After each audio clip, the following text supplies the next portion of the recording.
everybody. Welcome to the Hidden Gems podcast, where we are giving some more suggestions for great movies to watch on Disney Plus. This week, we changed it up. We do different services. And I decided to switch this episode up and divide it into two episodes because we ended up talking for about 20 minutes on the state of Disney Plus, particularly with them releasing Artemis Fowl and it being such a problem. We just had a lot to say about that. And so you want to make sure that you listen to that episode if you're interested in that. And this part will be the recommendations part. So that the Disney Plus Artemis Fowl part aired yesterday. And so would love your thoughts on that, and make sure you check that out as well. And we'll look forward to hearing your thoughts on these recommendations. So thanks so much. Well, let's get started on our normal program. We now return to our regularly scheduled program. That's right. And so my first suggestion is a movie that did come out this last year that everybody who follows my channel knows how much I enjoyed.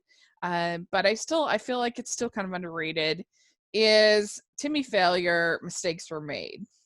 And I was actually kind of irritated with this movie because it got a slot at Sundance. And I was just exasperated by that. I couldn't believe that a Disney film gets a slot at Sundance. What? I still think that's ridiculous. Sundance is supposed to be the place for small independent films. It's not Disney. Timmy, it will forever be shown in the record books. Timmy Failure, Mistakes Were Made was a festival darling. That's right. It's true. And so I was kind of irritated with it. And then I watched it, and it completely charmed me and won me over. And I do kind of understand why it was picked by the festival committee for the family section, because it does have a sort of indie spirit about it. Some people joked it's like Portlandia for kids, and it's set in Portland, and there's a kind of a hipster feel to it. His narration is hilarious. He rides this. It's about this kid who is a detective, and he has his own detective agency, and he rides around on his mother's Segway and solving crimes, like where's the missing backpack and stuff like that. It's so cute. I loved it. And there's also some like emotional truth in it. There's a great scene with Craig Robinson and Timmy where he talks about adaptability and how you have to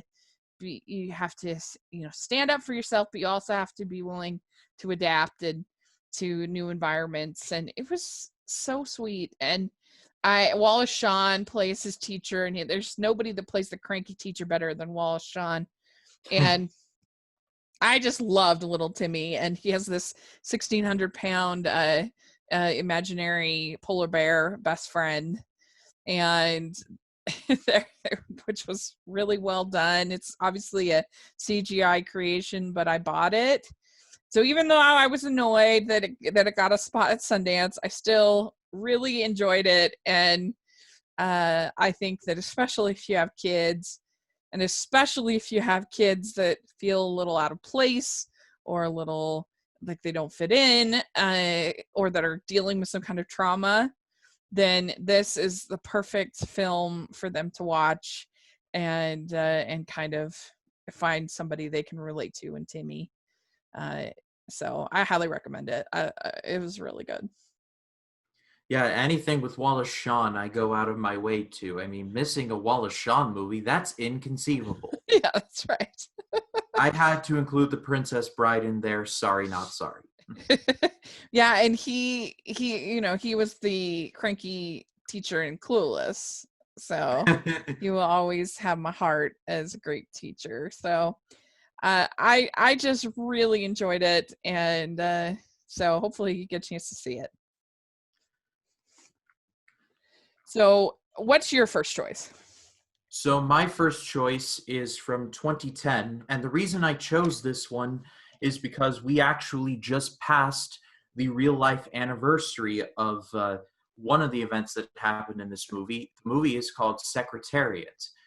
This is based on the true story of a horse named, well, Secretariat, who is known as the only horse in recorded history to win the Triple Crown. That's the Preakness Stakes, the Belmont Stakes, and the Kentucky Derby.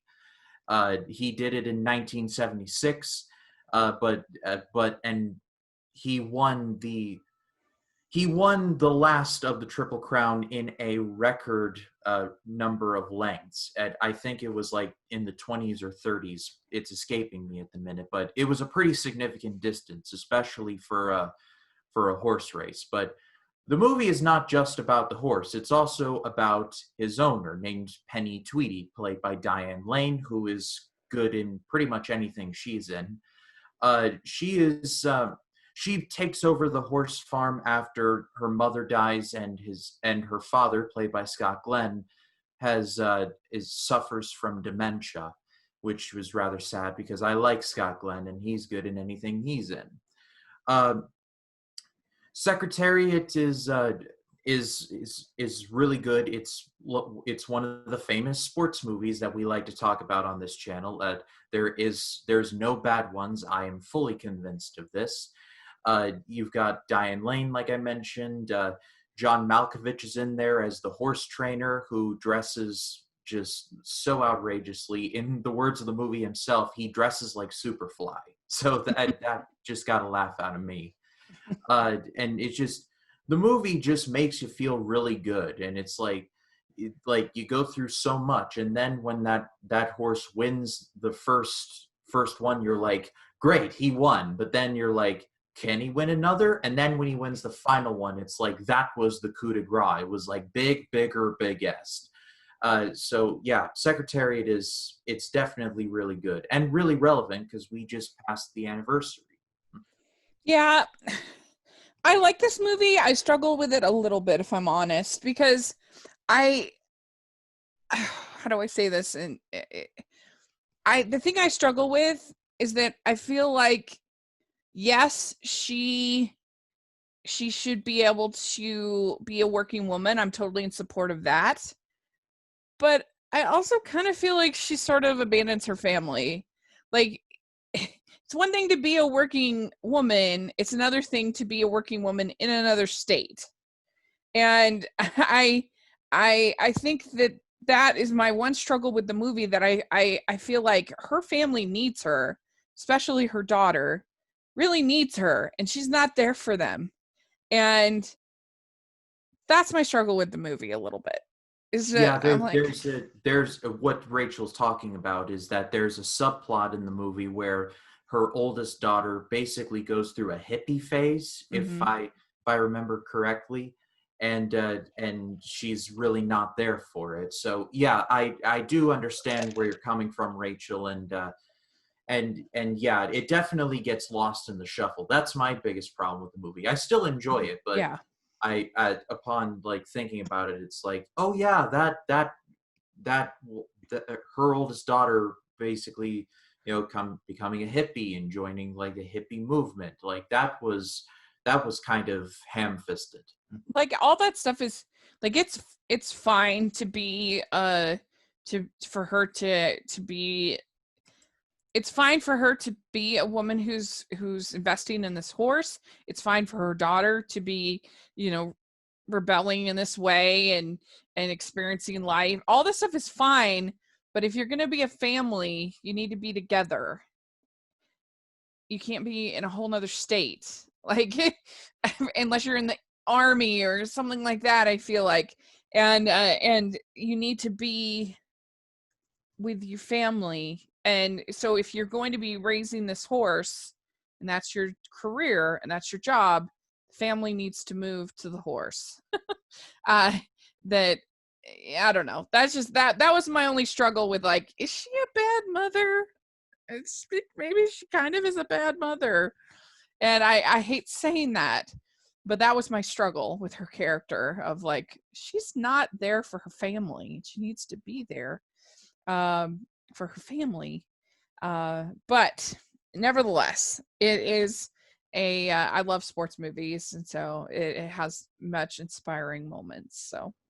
Uh, so my next choice, since I couldn't do Make My Music, it wasn't available. I went with Melody Time as a hidden gem on Disney Plus, and Melody Time is a package film from the 1940s. It has a whole bunch of different shorts in there, but the main one is they have Johnny Appleseed and his story, and you have the I love the music.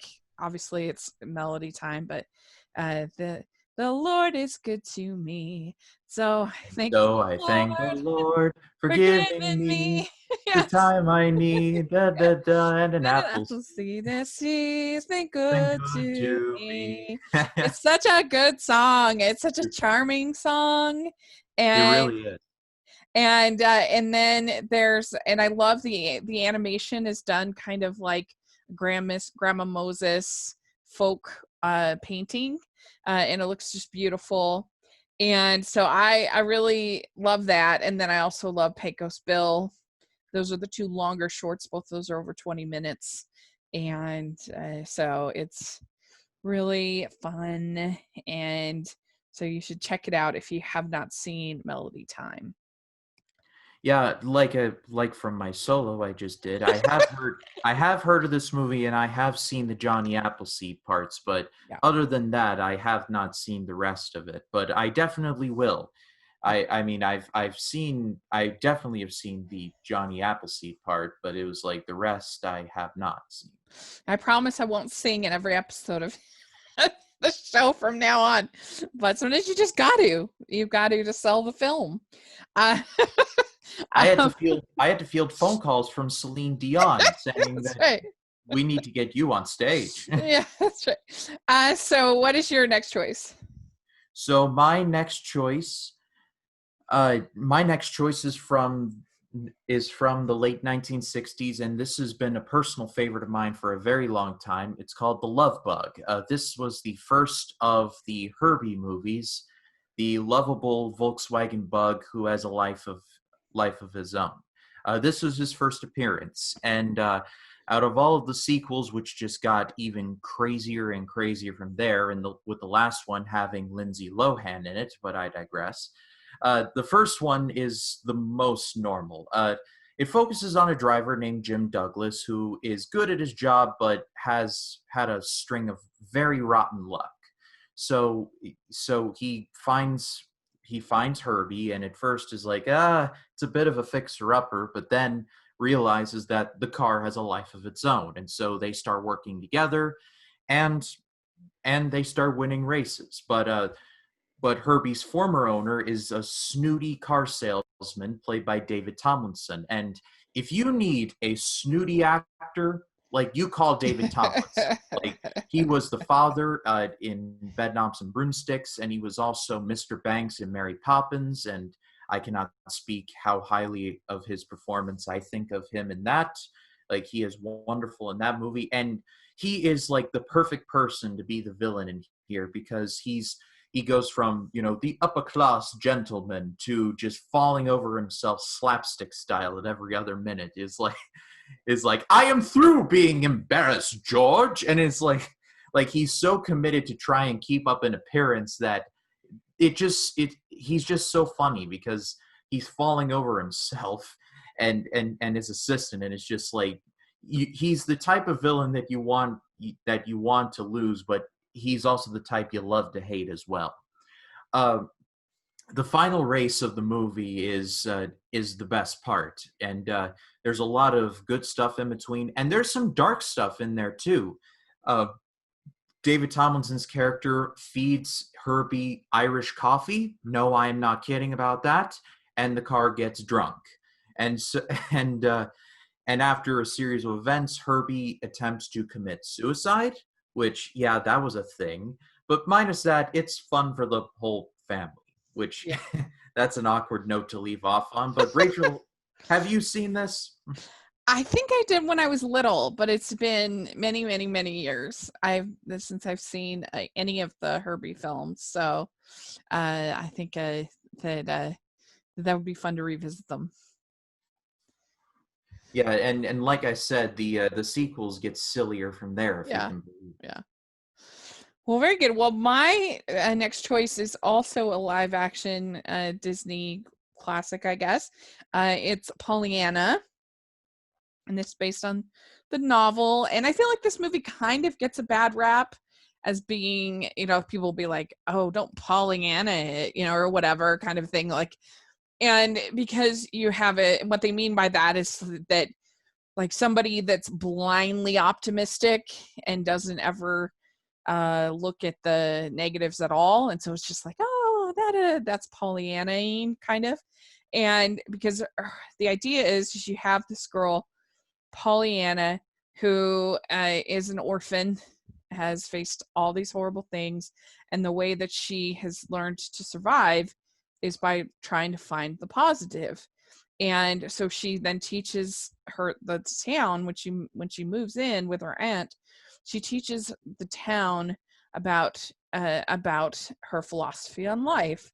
And the thing is that you have to understand that this is a character who has been through these horrible things, and that's a choice that she has made.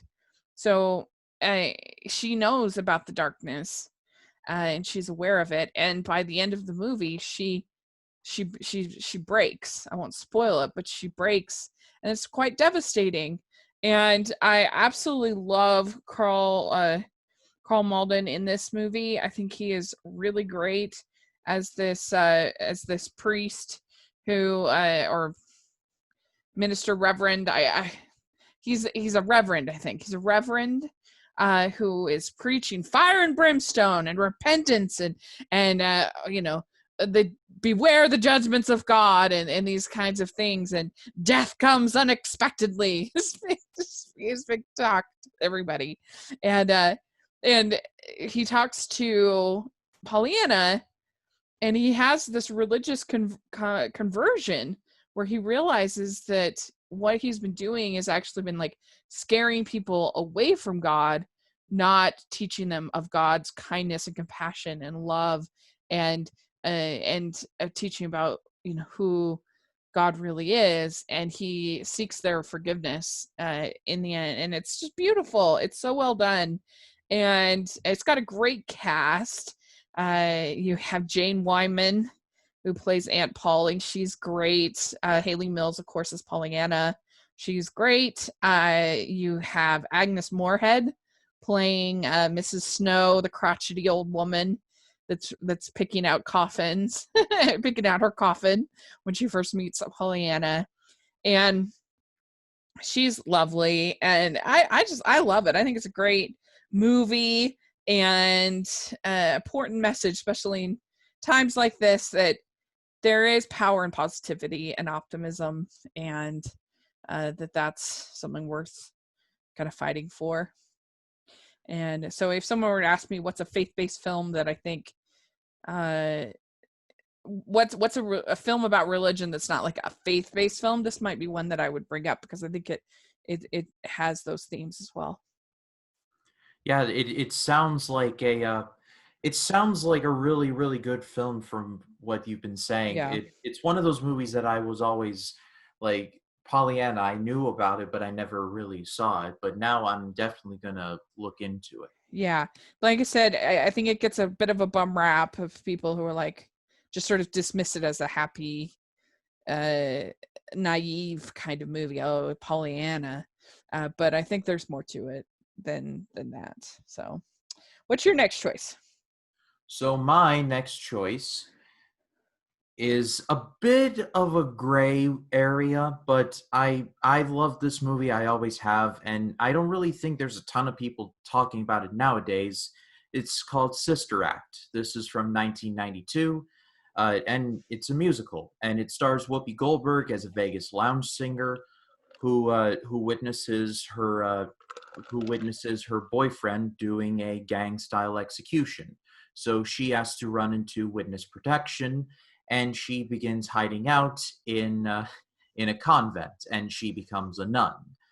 And Whoopi Goldberg in a convent does sound a little ridiculous, but the movie's actually really good. The cast is in there too. It is really good as well. Harvey Keitel plays her boyfriend.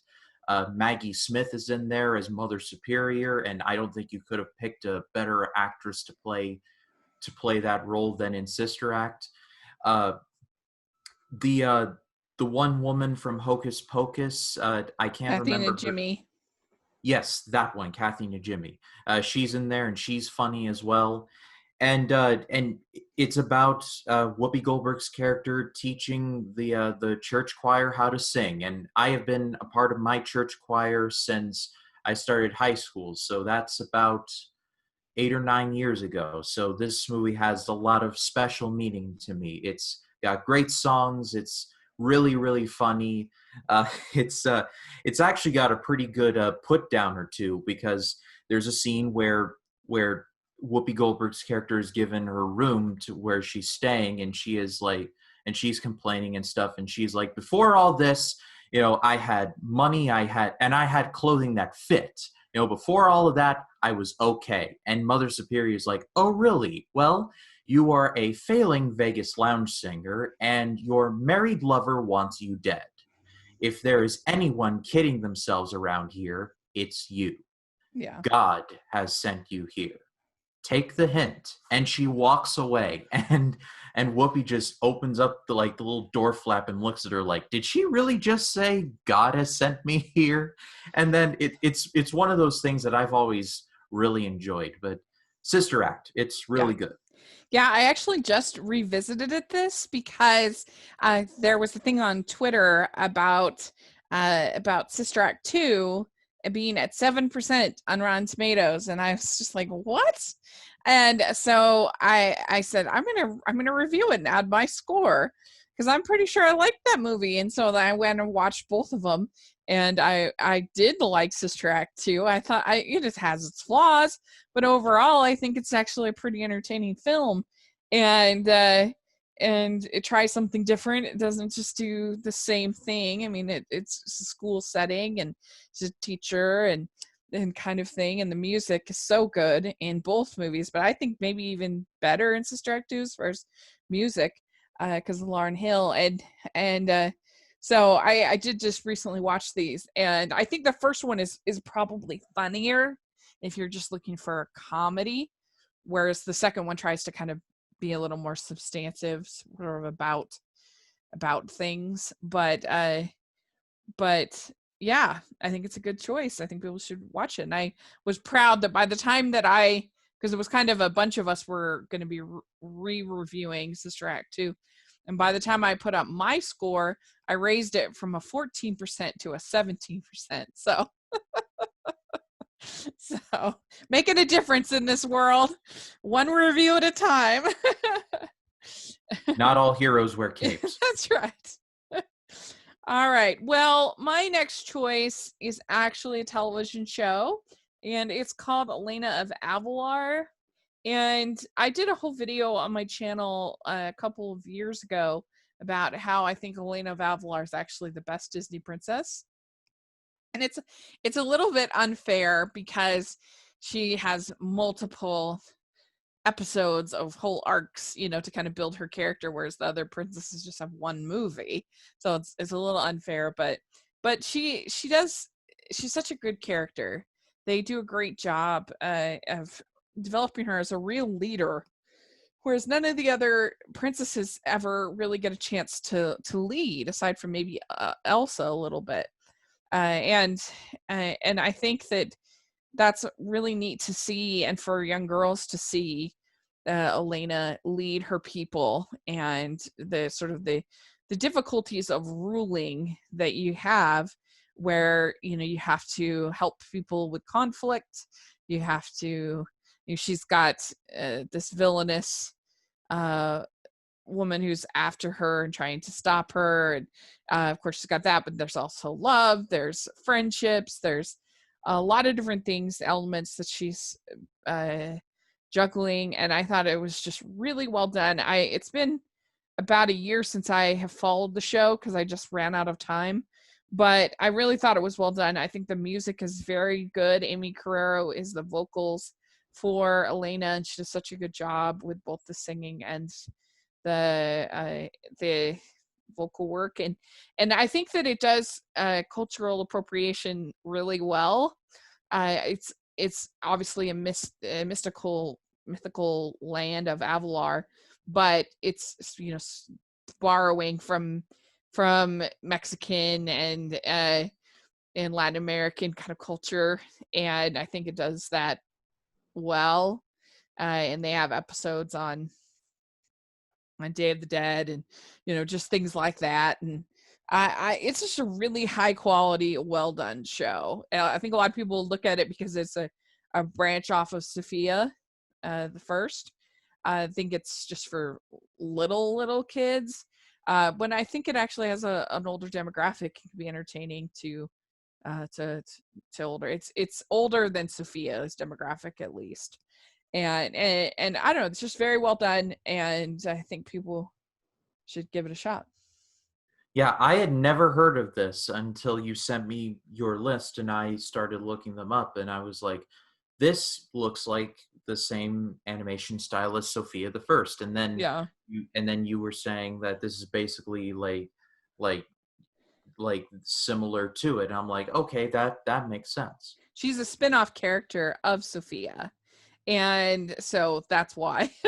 But it spins off quite a bit, I think. And there is a movie where the two of them are together in an Elena of Avalor movie. But also, she's actually the main. You don't usually get to see Disney princesses doing any kind of mothering or being a caregiver of any kind. And in this case, she's actually the main caregiver, the main mother for her sister. And so there's some really, really sweet interactions there. So I just feel like she gets to be kind of a more well-rounded example for young girls than, I mean, I love my Disney princesses, don't get me wrong, but I think Elena has a special role of really actually being able to be a leader, and also the fact that she is basically a mother. And I think that they should make a movie off of Elena, because I mean, you go to the parks, and Elena is as popular as any other character.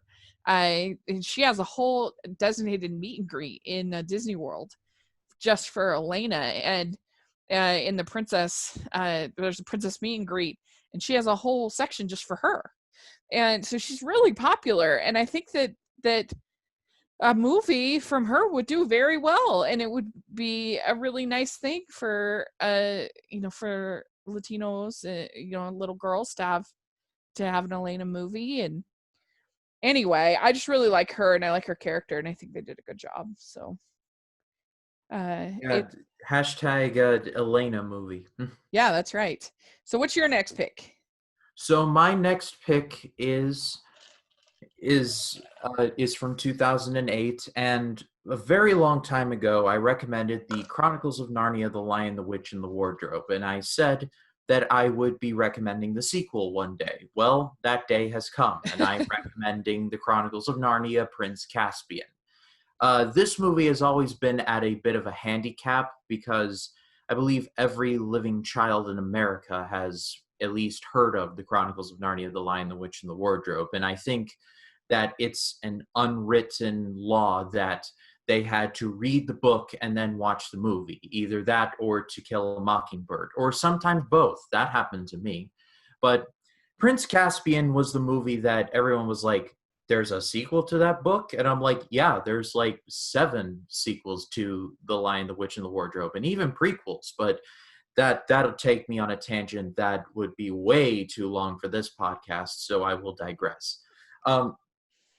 Prince Caspian is the sequel to Lion, the Witch, and the Wardrobe, and they did something that I actually appreciated, and that the movie takes place 3 years after the events of Lion, the Witch, and the Wardrobe. However, 3 years in our time is 1,300 years in Narnia. So all of the Pevensey children at least in Narnia, have all died. They all went on to become these legendary kings and queens and warriors and very well respected, but their names have faded into legend.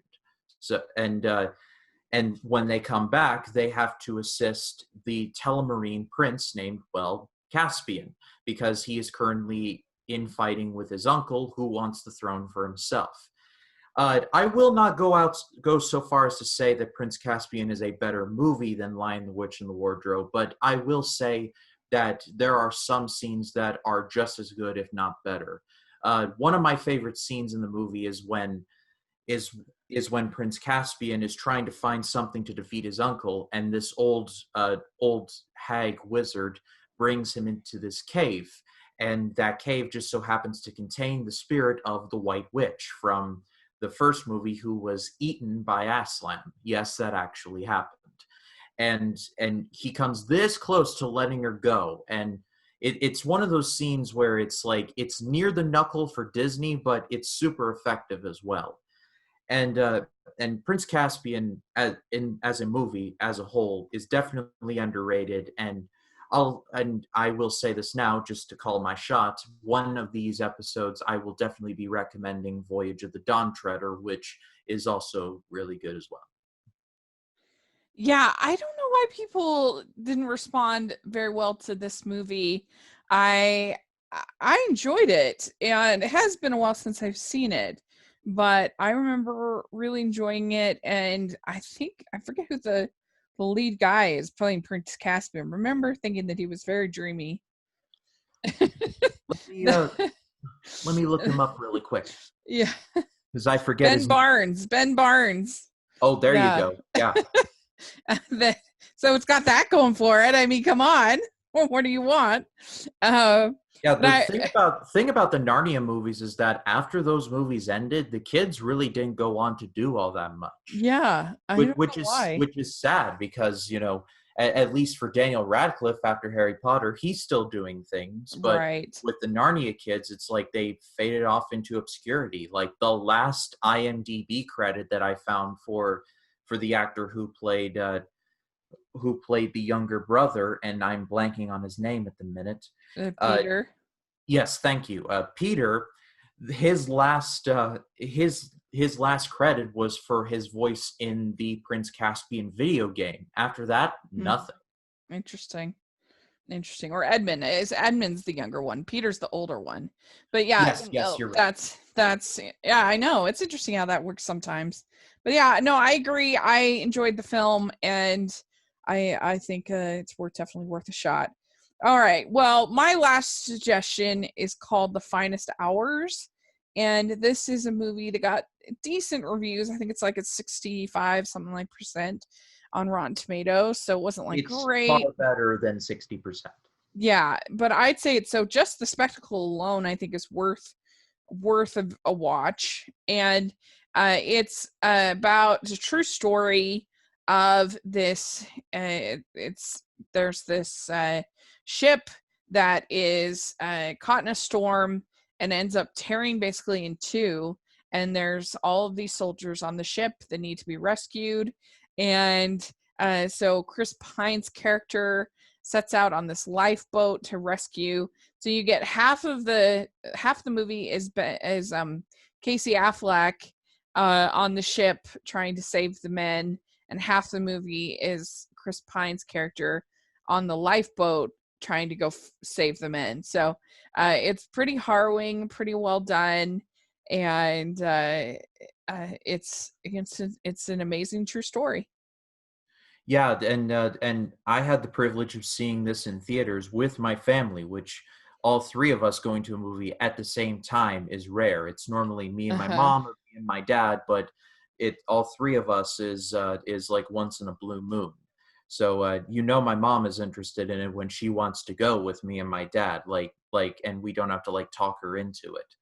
But The Finest Hours is definitely one of those based on a true story movies from Disney that no one talks about, and I think they should, because the effects alone are worth the ticket price, because the CGI is just incredible. When the boat like wrecks and it's like it wasn't since like Life of Pi that I saw a boat crash where I was like, good God, that looks like it's actually happening right now. And it's terrifying. Yeah, it really is. And it feels very real. Like it doesn't feel like they're in a tank somewhere, which they obviously were, but it feels very immersive. Yeah, and Chris Pine, always Hmm. great in Yeah. anything he's in. Casey Affleck, who at first I was like, I don't know. He's actually good in this as well. Yeah, he's a good actor. I mean, he has personal stuff that people don't like, but he is a very talented actor. Right. And he's an Oscar-winning actor for a reason, and so it's a very good film, and underrated. So I think people should check it out. So, what's your final choice? So my final choice is from the National Geographic side of things, and it is called Apollo Missions to the Moon. This is a 90-minute documentary which combines newsreel footage and footage that had never been seen before from behind the scenes of the various Apollo missions. They never turn those cameras off, and so you get these little intimate moments with the astronauts that you had never seen before. Something to know about me is that I am a massive space program fan. I love learning about NASA and all of the Mercury and Gemini and Apollo missions. One of my favorite movies of all time is The Right Stuff, which is the standalone movie, like the great movie about the early space program that everyone should watch. Even though it is 3 hours, it's definitely worth the time. And surprisingly, there are no Gemini program movies, which is strange because, Ed White, first man to walk in space, so like that's a license to print a biography right there. But Apollo is the one that really gets a lot of movies based off of it. Like just 2 years ago alone, we got First Man, which was one of my favorites of that year. But in terms of Apollo missions to the moon, I at first was like, okay, using rare footage to form a documentary, like that's been done Hmm. by the movie Apollo 11, and it was one of my favorites of last year. So I was at first like, am I going to regret this? It turns out I didn't. There's almost no narrator. Instead, it's letting the news stories and the archival footage and the interviews from the astronauts and from the personnel telling the story. You get an interview from Gus Grissom, Ed White, and Roger Chaffee like a day before they unfortunately pass away in the capsule before Apollo 1 is about to Hmm. launch, which is simultaneously just surreal and terrifying all at the same time, seeing someone's last interview before they're about to die like hours later. But Hmm. I love the space program and I love movies about the space program, and I'm surprised to say that Apollo Missions to the Moon is definitely one of the better ones. Like Nat Geo definitely outdid themselves on this one. Huh, that sounds really good. I enjoy that too. Like I really like The Right Stuff, and I had issues with First Man, but for the most part, I really enjoy movies about the space program, and I like Hidden Figures and a whole bunch of those movies. So and Apollo 11 and things. So this will be really interesting to check out. I think that sounds really good. So very good. We did it. We have 5. We have 10 more recommendations for y'all. Let us know what you think of these. If you've gotten to see them, what you think of Disney Plus, what you think of all the things we talked about. Love to hear your thoughts in the comment section or on Twitter. And Ryan, where can people find you? You can find me on Facebook, Twitter, Instagram, and Letterboxd at RyanCam20. Also on my YouTube channel, RyanCam Movie Reviews. Today is a Monday, which means my episode on the waterfront for the AFI project just dropped. So if you would like to go check that out, please do so. That's going to be a pretty prevalent series on the channel. I've got coming up in the coming days and weeks movies like It's a Wonderful Life and Chinatown and Some Like It Hot and The Grapes of Wrath and E.T. It's just going to be a deluge of some of the best movies ever made. And then, of course, I'll be gearing up for Nolan Month in honor of Tenet. So I'll be reviewing all of Nolan's movies, and I am just now starting to watch all the movies from my Halloween series. I know it's a tad early, but hey, it doesn't hurt to prepare yourself, don't you, right? That's But right. Very good. All right. Yeah. And you can find me at Rachel's Reviews, all of our social media, iTunes, YouTube, and on Rotten Tomatoes. So please check that out. And also you can find me at the Hallmarkies podcast. So lots of fun stuff there. And thanks again, Ryan. This is always really fun. And we'll look forward to next week. And we'll talk to y'all later. Bye, everyone.